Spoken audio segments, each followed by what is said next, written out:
Hello, hello, and welcome back to the Black Psych NP, where we talk all things nursing, nurse practitioner life, and psychiatry.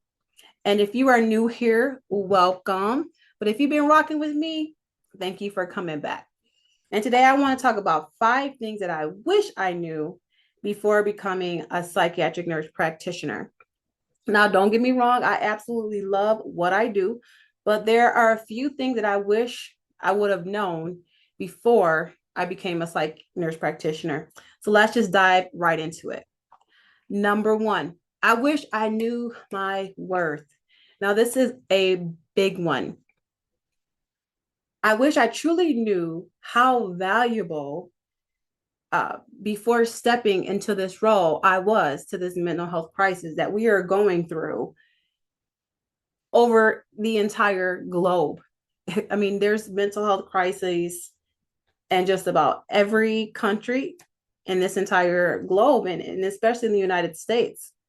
But when I first started, I didn't realize just how much these companies would try to underpay me and take the majority of my revenue that I was generating for them.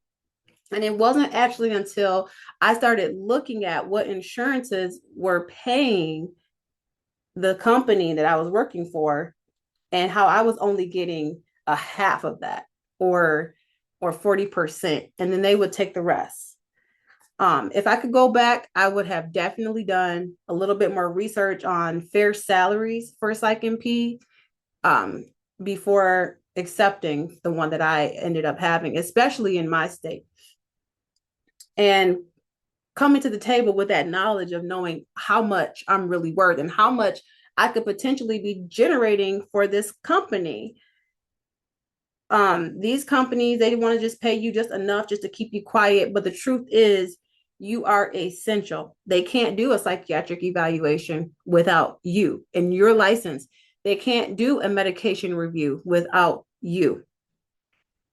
So Psych NPs are absolutely vital to closing the gap in the mental health care that we have in this country and throughout the entire world. Okay. So now, especially in 2025, we need and now even greater, more than ever, with the issues with social media and the youth and the suicide.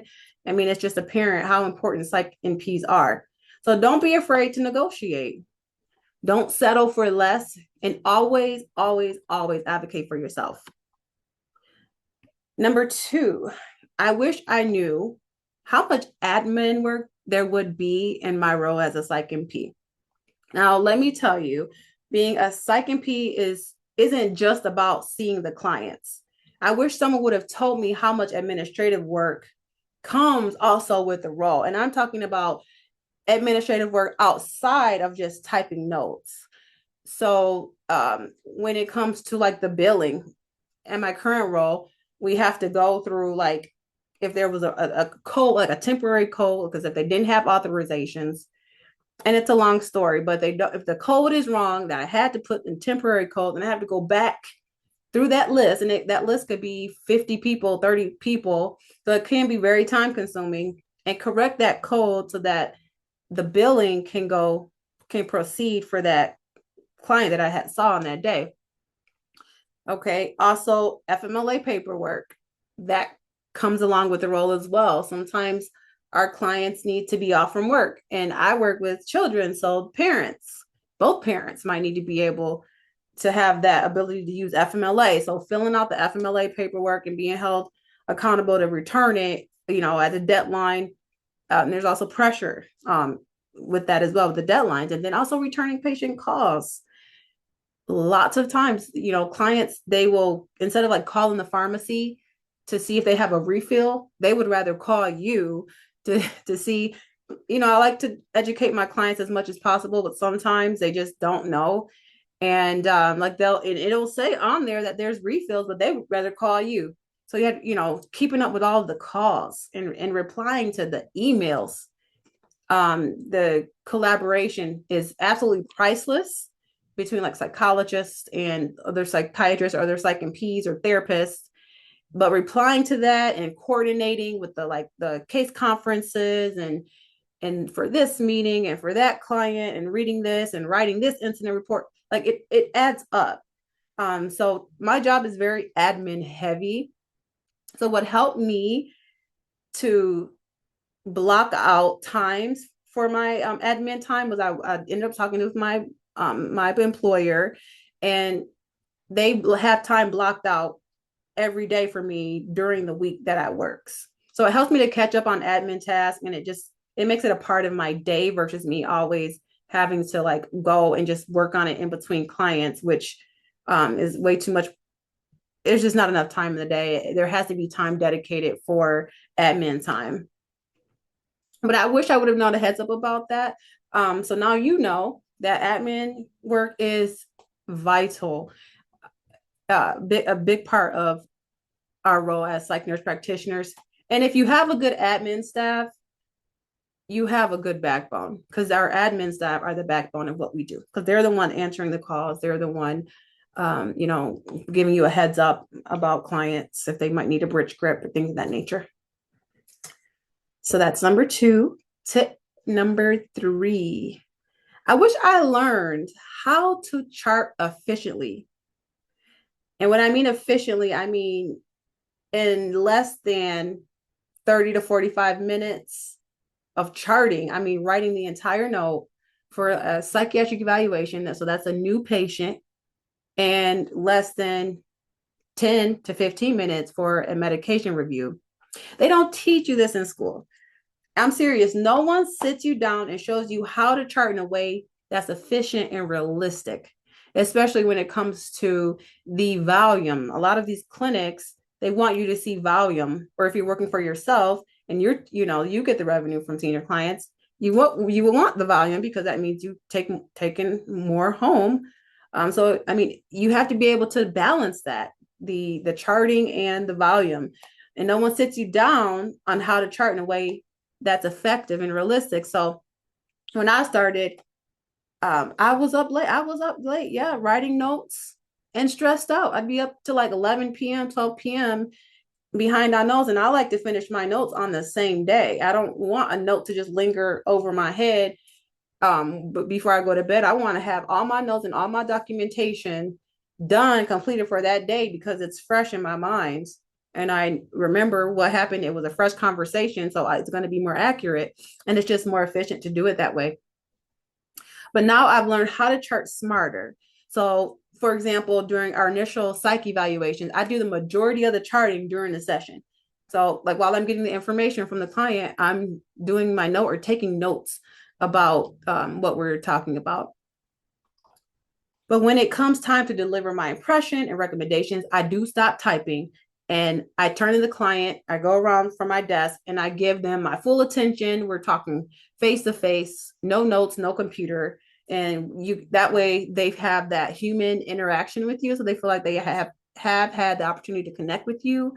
And I feel like that helps balance out what's expected and what's needed when it comes to your charting versus still having that human touch and that human interaction. And that's how I make space for that. And that I haven't been feeling stuck, and I haven't been up at 11, 12 o'clock at night finishing notes. So I've learned how to chart smarter and not harder. All right, so that's number 3. And number 4, I wish I knew about the collaborating physicians relationship. So don't get me wrong, I did have opportunities to interact with psychiatrists during my schooling, but here in Michigan, Psych NP, we still need a collaborating physician. We are not an independent state like Washington and some other states. So I wish I would have had understood this dynamic a little bit better before entering the practice. Now, having a collaborating psychiatrist it definitely impact your autonomy, your workflow, most definitely, and even your earning potential, depending on how your agreement is structured. So because we do have require a collaborating physician, the pay in Michigan tends to be a bit lower. And then in regard to like in comparison to other states like Washington, who are independent states, and then in regard to your workflow, you are supposed to meet with your collaborating physician at least once per month, face to face. We do it every 2 weeks. And I'm just blessed. I have a great collaborating physician. His name is oh, I can't say his name, but he's good. And I've always had good collaborating physicians, but it's just nice to have a heads up about it. So you meet with your collaborating physician every 2 weeks. You guys talk about cases. So I like to bring up cases that may have been a little bit challenging, or you know, maybe I've been feeling like, nothing's really working for this client. I need more suggestions, things of that nature. It's just nice to have that, to have somebody to get a little bit of guidance from, because like nobody has all the answers. So it's good to have that guidance. Okay. And he does actually act as a mentor for me. Um, he helps, yeah, he's just a wonderful. And I hope that you all have great collaborating physicians too. But that's just something I wish I would have had a little bit of heads up about. And number 5. All right. So the 5th thing I wish I would have known about was the many opportunities that would open up after becoming a psych nurse practitioner. I want to end the video on a high note.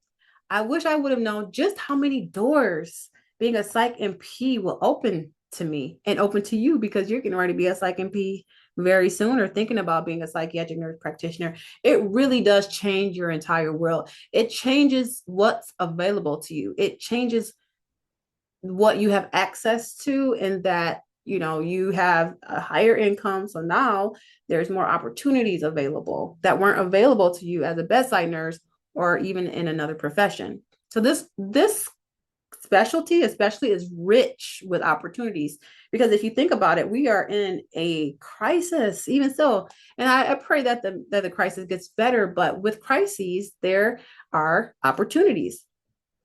So you're exposed to brilliant people in tech, mental health startups, education, private practice, you name it, lead generation. I mean, it's a whole new world that you would never have access to as a bedside nurse.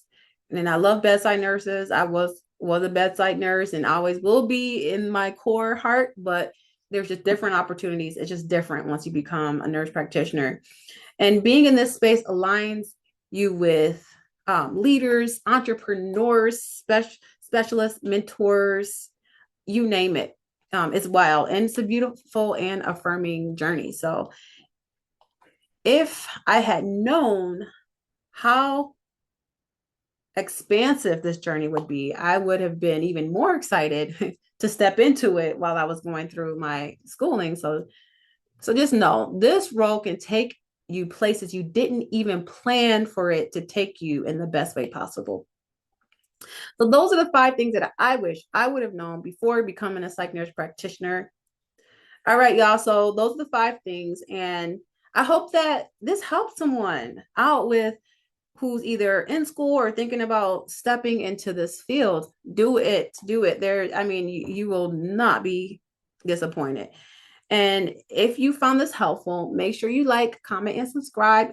Let me know down in the comments what you wish you would have known before starting your NP journey, or if you have any questions for me. You guys know I am very serious about answering your guys' comments, questions, because I value the people who watch my channel. I value my subscribers. I love y'all. This video is especially for you. And I just want to thank you all for watching, and I'll see you in the next one.